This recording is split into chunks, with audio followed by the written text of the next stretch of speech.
ಸಚಿನ್ ಸಾವಿಗೆ ನ್ಯಾಯ ಬೇಕು, ನ್ಯಾಯ ಸಿಗುವವರೆಗೂ ನಾವು ಹೋರಾಟ ಮಾಡ್ತೀವಿ. ಈ ಪ್ರಕರಣವನ್ನು ಮುಚ್ಚಾಕೋದಕ್ಕೆ ರಾಜ್ಯ ಸರ್ಕಾರ ಪ್ರಯತ್ನ ಪಡ್ತಾ ಇದೆ ಅಂತ ವಿಪಕ್ಷ ನಾಯಕ ಆರ್ ಅಶೋಕ್ ಅವರು ಆರೋಪವನ್ನು ಮಾಡಿದ್ದಾರೆ. ಈ ಪ್ರಕರಣ ಮುಚ್ಚಾಕೋದಕ್ಕೆ, ಯಾಕೆಂದರೆ ಯಾರ್ಯಾರ ಹೆಸರು ಡೆತ್ ನೋಟ್ನಲ್ಲಿದೆಯೋ ಅವರಲ್ಲಿ ಯಾರನ್ನೂ ಅರೆಸ್ಟ್ ಮಾಡಿಲ್ಲ. ಹಾಗಾಗಿ ಈ ಪ್ರಕರಣವನ್ನು ಮುಚ್ಚಾಕೋ ಪ್ರಯತ್ನ, ಪ್ರಿಯಾಂಕ ಖರ್ಗೆನ ಬಚಾವ್ ಮಾಡೋ ಪ್ರಯತ್ನ ಅಂತ ಅಶೋಕ್ ಅವರು ಹೇಳ್ತಾ ಇದ್ದಾರೆ. ಮಾಡೋಕ್ಕೆ ಮುಂಚೆ ಅವರು ಲೆಟ್ರು ಬರೆದಿದ್ದಾರೆ. ಈಗ ಅವ್ರ ಕುಟುಂಬದವರು ರಾಜ್ಯ ಸರ್ಕಾರದ ಮೇಲೆ ನಂಬಿಕೆ ಇಲ್ಲದೆ ಪ್ರಧಾನಮಂತ್ರಿಗೂ ಮಾಡಿದ್ದಾರೆ, ಗೃಹ ಸಚಿವರಿಗೂ ಮಾಡಿದ್ದಾರೆ, ರಾಜ್ಯಪಾಲರಿಗೂ ಕಂಪ್ಲೇಂಟನ್ನು ಕೊಟ್ಟಿದ್ದಾರೆ. ಆ ನೊಂದಿರ ಕುಟುಂಬಕ್ಕೆ ನಾವು ವಿರೋಧ ಪಕ್ಷವಾಗಿ ನಮ್ಮೆಲ್ಲರ ಕರ್ತವ್ಯ, ನಾರಾಯಣ ಸ್ವಾಮಿ ಅವರು, ಸಿ ಟಿ ರವಿ ಅವರು, ನಾವೆಲ್ಲ ಮುಖಂಡರುಗಳು, ನಮ್ಮೆಲ್ಲ MLAಗಳು ಇಲ್ಲಿ ಕೂತಿದ್ದೀರಿ, ನಾವು ex-MLAಗಳಿದ್ದೀರಿ, ನಮ್ಮೆಲ್ಲರ ಕರ್ತವ್ಯ ಅವ್ರ ಪರವಾಗಿ ನಿಲ್ಲುವಂಥದ್ದು ನಮ್ಮ ಕರ್ತವ್ಯ.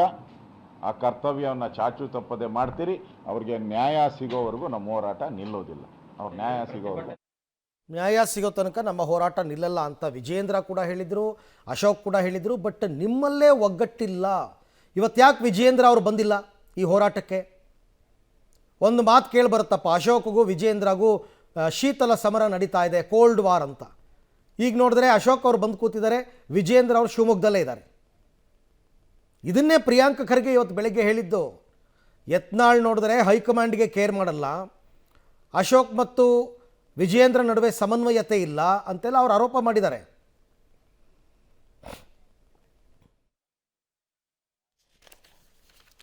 ಇನ್ನು ಪ್ರಿಯಾಂಕ ಖರ್ಗೆ ಎಡಗೈ ಬಂಟನಿಂದ ಸಚಿನ್ ಆತ್ಮಹತ್ಯೆ ಅಂತ ಇವರು ಆರೋಪ.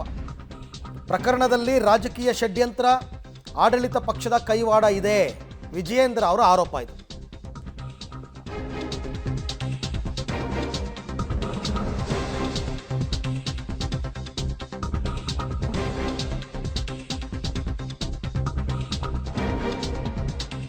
ಪ್ರಕರಣದಲ್ಲಿ ರಾಜಕೀಯ ಷಡ್ಯಂತ್ರ ಇದೆ, ಆಡಳಿತ ಪಕ್ಷದ ಕೈವಾಡ ಇದೆ. ಮಹಾರಾಷ್ಟ್ರದ ಸುಪಾರಿ ಕಿಲ್ಲರ್ ಬಳಸಿಕೊಂಡು ಹತ್ಯೆಗೆ ಸಂಚು ಮಾಡಿದ್ರು. ಶಾಸಕ ಮತ್ತಿಮೂಡ್ ಹಿಂದೂ ನಾಯಕರ ಹತ್ಯೆಗೆ ಸಂಚಾಗಿತ್ತು. ಅದನ್ನು ಡೆತ್ ನೋಟಲ್ಲಿ ಅವರು ಬರೆದಿದ್ರು ಸಚಿನ್. ಪ್ರಕರಣದಲ್ಲಿ ಪ್ರಿಯಾಂಕ್ ಖರ್ಗೆ ಭಯಭೀತರಾಗಿದ್ದಾರೆ ಅಂತ ಶಿವಮೊಗ್ಗದಲ್ಲಿ ಬಿಜೆಪಿ ರಾಜ್ಯಾಧ್ಯಕ್ಷ ವಿಜಯೇಂದ್ರ ಮಾಡಿರ್ತಕ್ಕಂಥ ಆರೋಪ. ನೆರೆ ರಾಜ್ಯ ಮಹಾರಾಷ್ಟ್ರದ ಸೊಲ್ಲಾಪುರದಿಂದ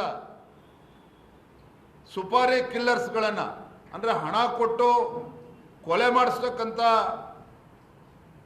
ಮಾಡ್ತಕ್ಕಂಥ ವ್ಯಕ್ತಿಗಳೇನಿದ್ದಾರೆ ಅಂಥ ಒಂದು ಚಟುವಟಿಕೆಗೂ ಕೂಡ ಕುಮ್ಮಕ್ಕು ನೀಡಿದ್ದಾರೆ. ಸೊಲ್ಲಾಪುರದ ಕೆಲವರು ಕೊಲೆಗಡಕರನ್ನು ಹೈರ್ ಮಾಡಿ, ಸುಪಾರಿ ಕಿಲ್ಲರ್ಸನ್ನು ಹೈರ್ ಮಾಡಿ ಗುಲ್ಬರ್ಗ, ಕಲ್ಯಾಣ ಕರ್ನಾಟಕ ಭಾಗದ ಸ್ವಾಮೀಜಿಗಳು, ಸಿದ್ಧಲಿಂಗ ಸ್ವಾಮೀಜಿಗಳು, ಏನು ಹಿಂದುತ್ವದ ಪರವಾಗಿ ಧ್ವನಿ ಎತ್ತಕ್ಕಂಥ ಸ್ವಾಮೀಜಿಯವ್ರನ್ನ ಟಾರ್ಗೆಟ್ ಮಾಡಿದ್ದಾರೆ. ನಮ್ಮ ಗುಲ್ಬರ್ಗ ಗ್ರಾಮೀಣದ ಶಾಸಕ ಆಗಿರ್ತಕ್ಕಂಥ ಬಸವರಾಜ್ ಮತ್ತಿಮೋಡ್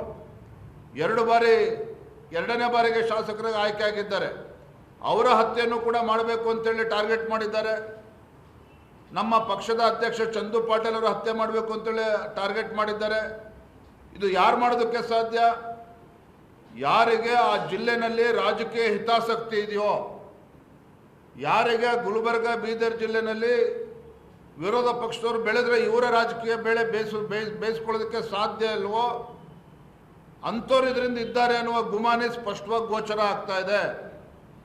ಹಾಗಾಗಿ ಇದ್ರ ಬಗ್ಗೆ ಸಂಪೂರ್ಣವಾಗಿರ್ತಕ್ಕಂಥ ನಿಷ್ಪಕ್ಷಪಾತವಾದಂಥ ತನಿಖೆ ಆಗಬೇಕು ಅಂತ ಹೇಳಿದರೆ ಅದು CBIಯಿಂದ ಮಾತ್ರ ಸಾಧ್ಯ ಅಂಥೇಳಿ ಒಟ್ಟಾರೆಯಾಗಿ ಸಂಪೂರ್ಣ ಪ್ರಕರಣವನ್ನು CBI ತನಿಖೆ ಕೊಡಬೇಕು ಅಂತೇಳಿ ನಾವು ರಾಜ್ಯ ಸರ್ಕಾರಕ್ಕೆ ಆಗ್ರಹವನ್ನು ಮಾಡಿರ್ತಕ್ಕಂಥದ್ದು.